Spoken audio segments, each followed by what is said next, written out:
Hey, I'm Christopher Hoisington, and Jacob Wolf is on his way to Denver right now, so I'm here by myself with Stephen Mauldin. I think we told you guys about him last week. He's been an artist for a very long time. He's a painter, and he teaches.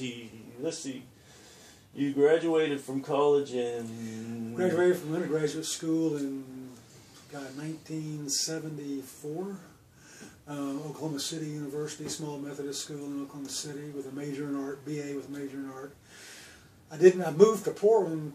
Well, we stayed there about 2 years, and Cindy's, my wife's parents, had retired out here in Forest Grove.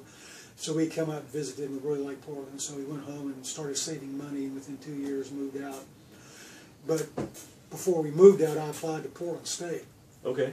And we decided to move out early so we wouldn't have to go through the hassle of finding a home, getting settled in, while I was also jumping right into graduate school. So we came out we came out in October before the fall that I had applied to start, so almost a year in advance.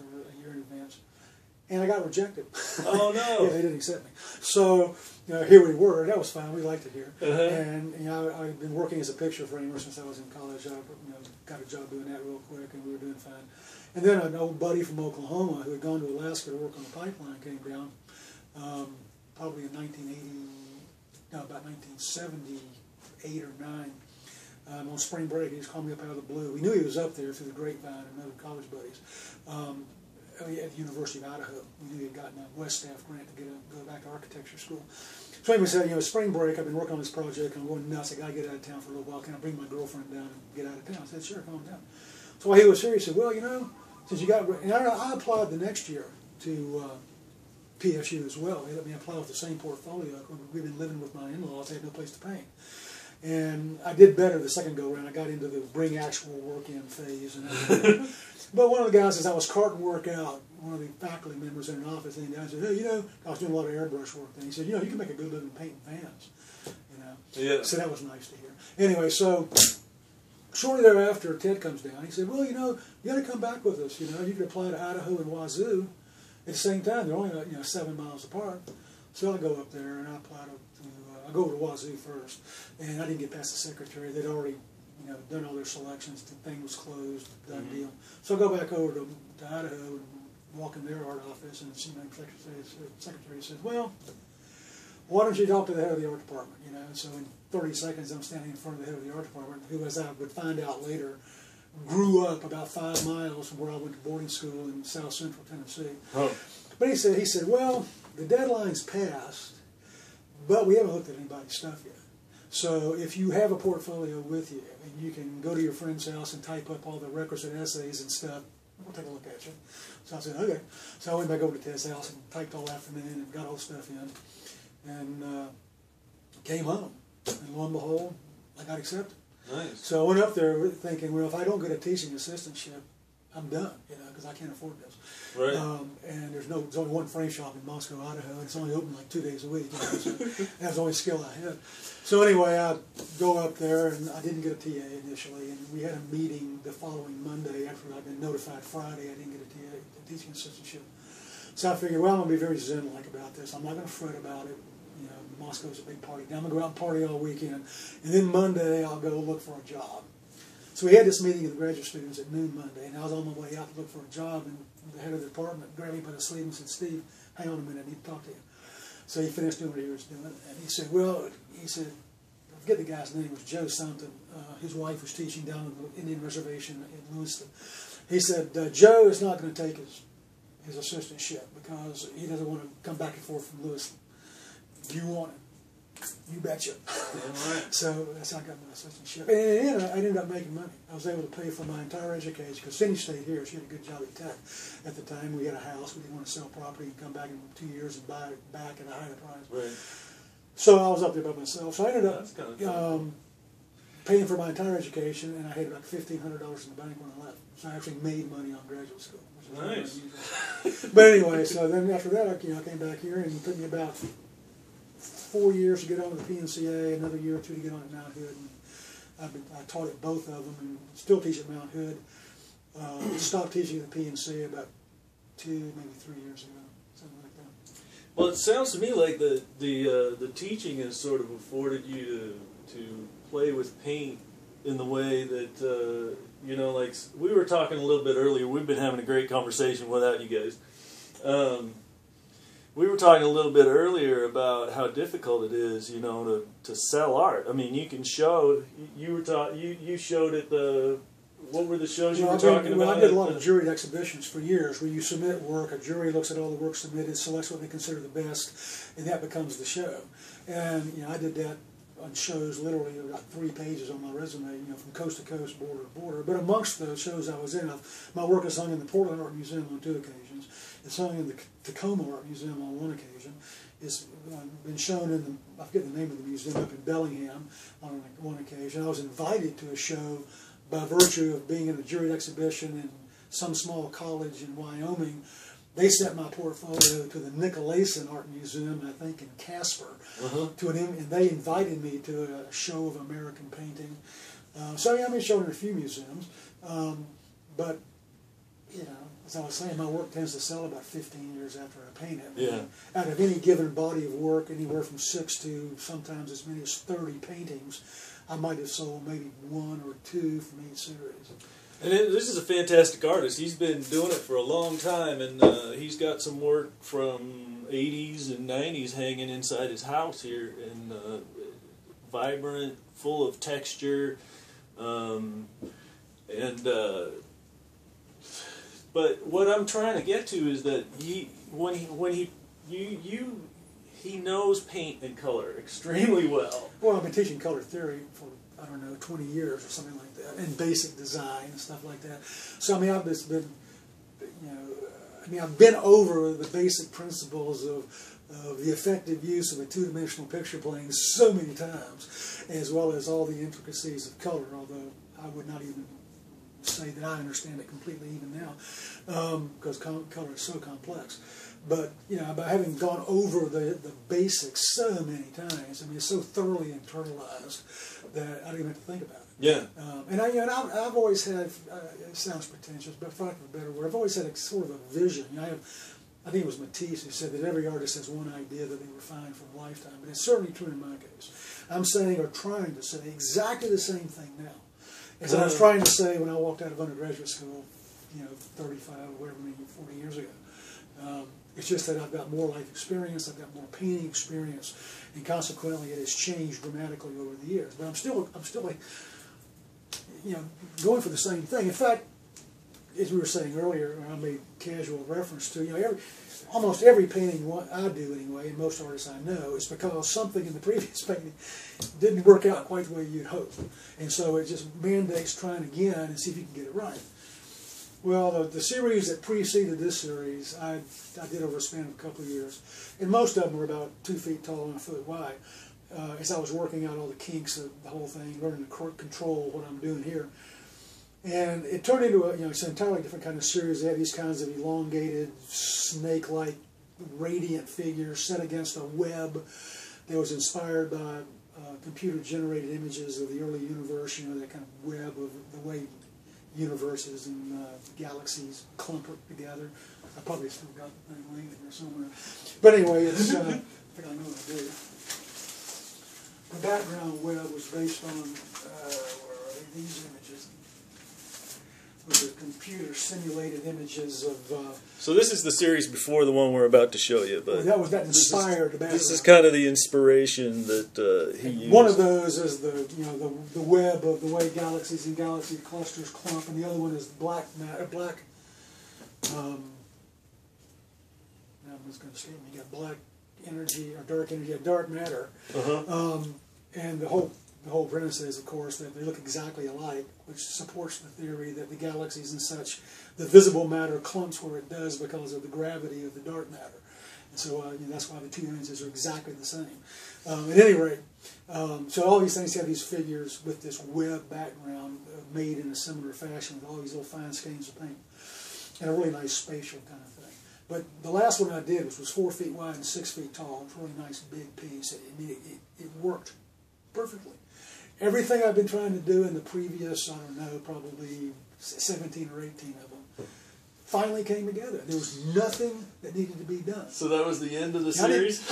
I didn't paint for a year after that. It's one of the longest spans of time that I haven't painted because I had nothing. There was no impetus to do the next one. Huh. It had worked so completely. It's like, okay, that's over. What now? So what he said earlier, and I love the way he put it, he lets the paint lead him wherever he goes with it. So it's like it's almost like an experiment and discovery kind of a thing. I mean, this is just an idea of some of the things that he experimented with to start to develop this new series. Well, as I was telling you earlier, it relates nicely to something that Robert Henry said, the fellow who wrote The Art Spirit. He was a painter in the SGN school. And he wrote a very famous book called The Art Spirit in 1929 or something. It's still in print. You find it in many artist studios. You find it on a lot of top 10 book lists from people who have nothing to do with the visual arts. Because although it's ostensibly about painting, it's also about living your life to the fullest kind of thing. Anyway, he points out that you don't master a medium by being taught what he calls stock phrases, where somebody says, you do this, you do this, you do this, and every time you're going to get this nice, satisfying result. He says, no, you master a medium by understanding its properties, that you know what this stuff can and cannot do. Right. And so, I've always, even before I read Henry, have always been one just to putz around with paint, play with paint, do things on scrap pieces of material that doesn't matter if I make a mess, I can just throw it away. It's not like a finished piece. Although most of them end up being finished pieces.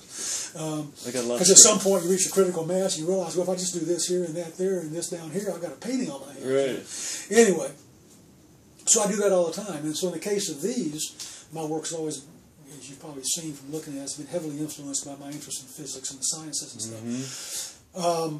One day, as I was telling you earlier, I took a palette knife, and I had a little box sitting over there of superfine straight pens that I'd bought for, I don't know what, years ago. So I took one of those pens, and I taped it to the end of the palette knife, and I took the palette knife, and I dipped it in the pen in a little bit of paint, and I went, and it made this electrical mark. I mean, it was nothing but energy, right? Right. And immediately, the first thing that came to mind was string theory. The idea that everything in the world was made up of these little knots of energy. I said, man, what better visual signifier could you find for that than this? Yeah. And that's pretty much the way it's been my entire life. I have these ideas that I want to express, and it can't be done with paint on canvas. And I'll do something and realize, hey, there it is. Right. That's my ticket to do see, that's as an artist, I've always been, exactly the same kind of thing. Is I don't want to create what I know I can create. It's too easy. It's too simple. I want to create. I want to find out what comes out. I want to find out what comes out. My hand works a certain way. I don't want to change that. I want my hand to work that way. I want to find out what it can do. Well, one of the things I really like about these, because obviously I've got to make that mark a few 100,000 times, right, is I'll get into what's known as the flow state almost every time I come out here and paint. I mean, the psychologists call it the flow state. It manifests itself primarily among athletes and art types, and it does it in two different ways. In the athlete, it turns into kind of a slow motion altering of time. Yeah. Where when the tight end goes up for the pass, he has the bullet pass. He's got what seems like forever to reach out. I've had those experiences on a wrestling mat. Right. Oh, you wrestled too. I wrestled. Did Anyway, I was terrible. Anyway, in creative types, it becomes a complete absence of time, where you go to work and you work for what seems like 10 or 15 minutes, and you look at your watch, you've been at it for 9 hours. Yeah. And I do that almost every time I get into this. I sit down here and I'll do this what seems like 30, 40 minutes, maybe an hour, and the whole latter half of the day is gone by. It's been a long time since I've had that experience. It's been a long time before I started doing this until I had it too, which makes it really draws me to it to come out here and do it. So I used to get there all the time when I was a kid, but as I get older, it's harder and harder to get there. I wanted to show everybody. These are his paints. He mixes these, and they're obviously a specific consistency because of the way you work with the. Right. I mean, I can make them thicker. Well, the thing about it is that mark only happens. I use a brand of paint called Nova Color that I buy wholesale out of a place in Culver City, California. That's a highly pigmented artist color, but it's more fluid than most colors. Here, let me get by you here so I can get a close-up of these things. And the warm colors and white and stuff make that mark beautifully. But the cool colors, and I think it's because of the pigments, are not the same viscosity, so they don't make the mark. They make a bunch of spatters and dots and a mess, essentially. So it took me a long time to figure out how I could make the cool colors make the same kind of mark. And I tried every kind of medium I could find to stiffen the paint and that kind of thing. It just didn't work. And I finally just, by accident more or less, hit upon Utrecht's super stiff acrylic colors. And when I mix those into the Nova colored colors, I can get the cooler colors to do the same thing. But I can, there's a range. The thicker I make it, the little heavier the mark gets. I mean, it's still pretty fine and crisp, but they're just that much thicker. And I really like the hyper crisp little marks, so I mix them up a little thinner. And so yeah, there's 84 colors over there, 7 values each of the 12 hues. So there's 84 colors, not including the colors that go underneath and the blacks and the whites involved. Although none of the colors you see are any of those colors, because every band of color you see in these is a mixture, an optical mixture of 4 or 5 of those mixed colors, which is what makes them so vibrant. Because I've always used optical color. Most of my paintings have a lot of glazing in them, where you're laying transparent films of paint over underlying layers. And that kind of color has a depth and richness and vibrancy that's totally different from just opaque, directly applied color.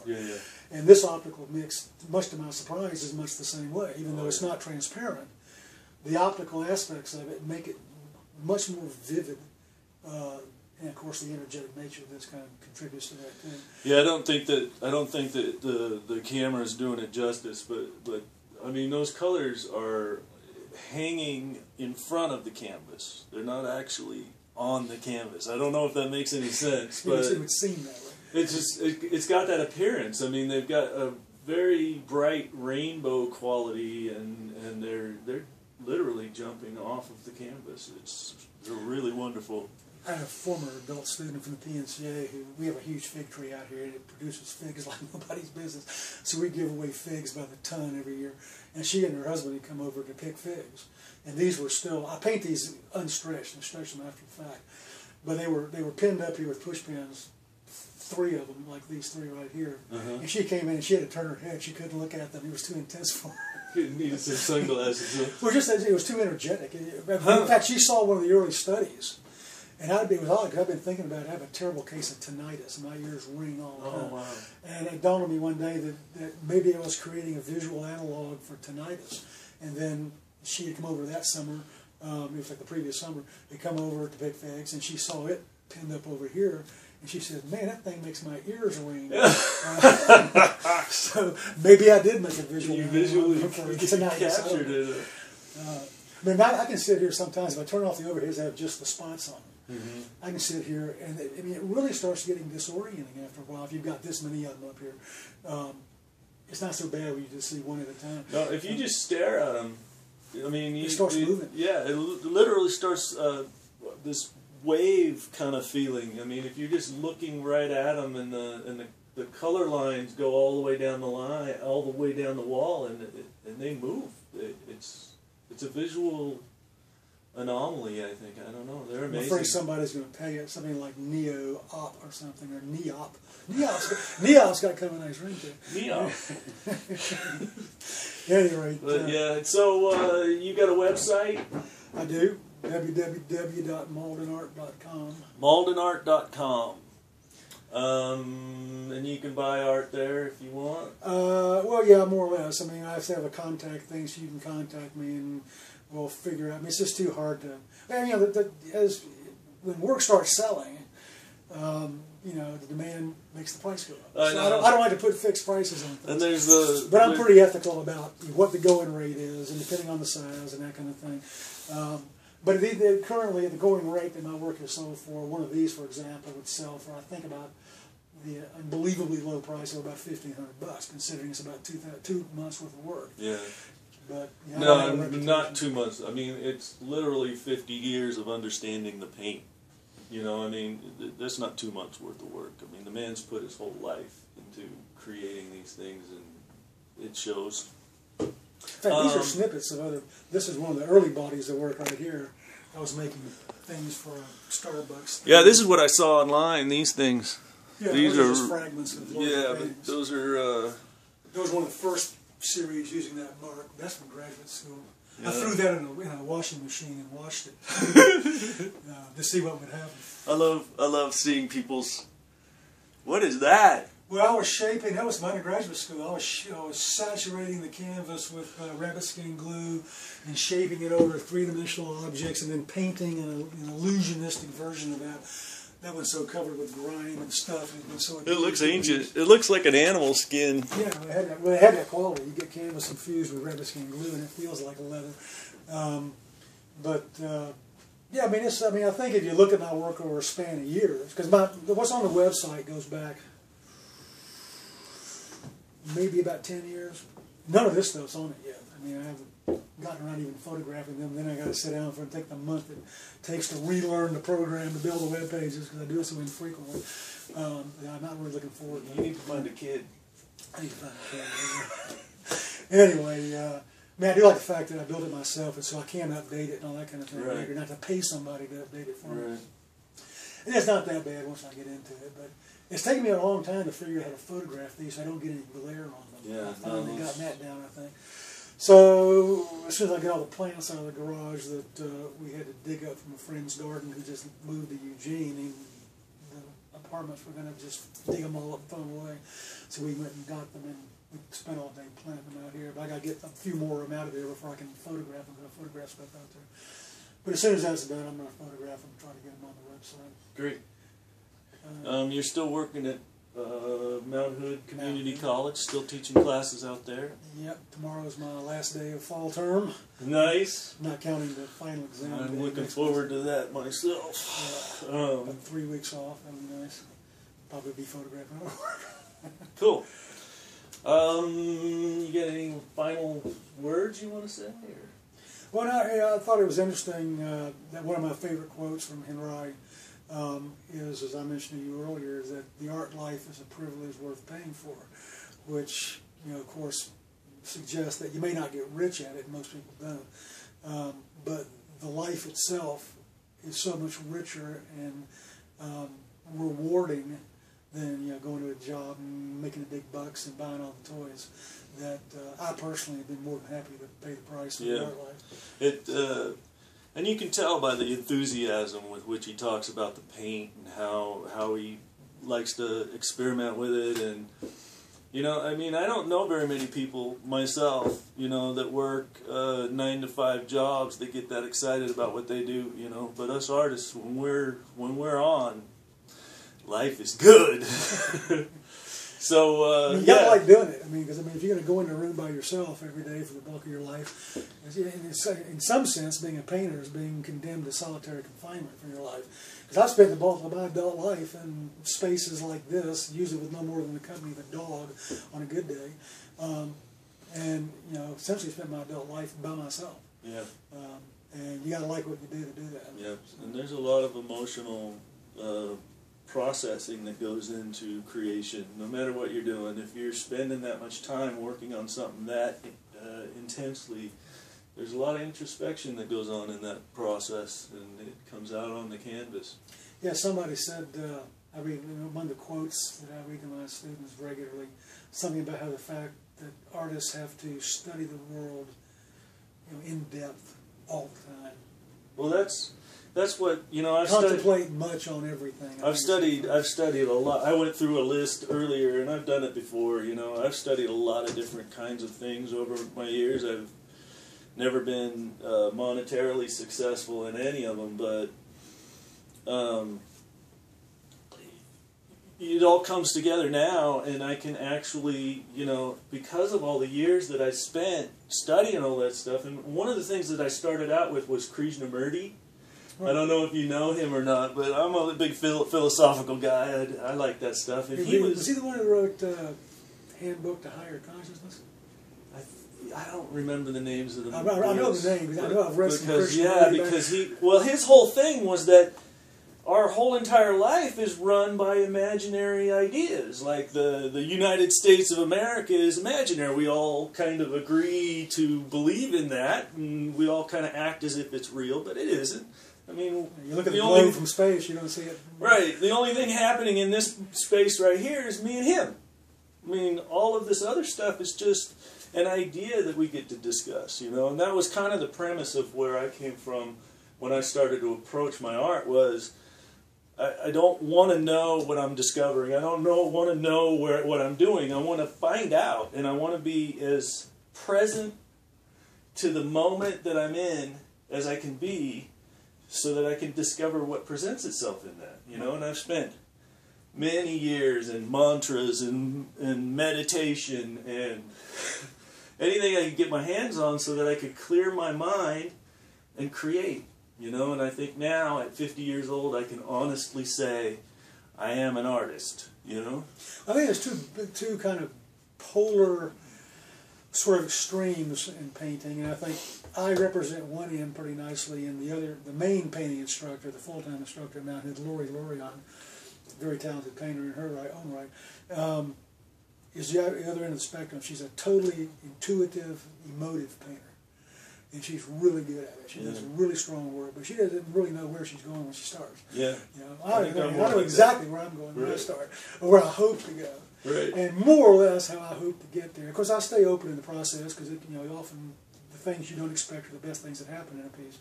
So you have to be open to that. But, you know, I'm pretty much heading for a given point. I'll get there. Either I'm done or I'm not. In fact, on that great big one I described earlier that was, after I finished it, I didn't paint for a year. You know, I mean, when I got in all that series, usually when I got to where I had expected to be done, I wasn't done. I had to go further to get it to come into resolution. And that's always a challenge because, as somebody once pointed out, you know, when you start a piece of art is an exercise in diminishing possibilities. That first mark could be the beginning of an infinite number of possible paintings. That last mark can only go into one painting, and it's this one. It has to go in a very precise place for a very precise reason to make this thing come together. That's why so many beginning painters never ever finish their work. They can't get to that. They can't get through that hardest part, which is to get it to come together, to come to complete resolution, total unity. And I don't know where I was going with that. Well, you know, I mean, it takes so many hours. It really does. It takes hours and hours and hours, and I rarely finish my paintings because I get bored.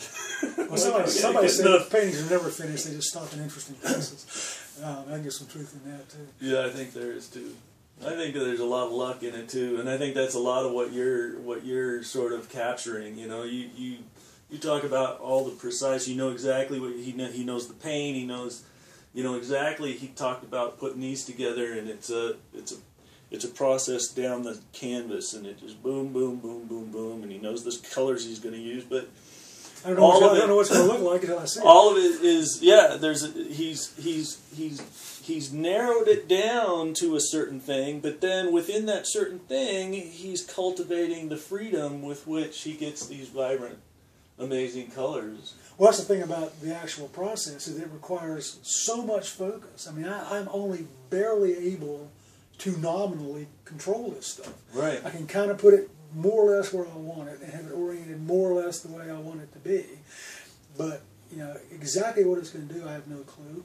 You know, and sometimes it ends up, you know, way over there, you know. It kind of reminds me of the universe in a way. If you think about the Big Bang, you know, and how, you know, things come together and evolution grows, and, you know, some things come together and they work, and some things come together and they don't.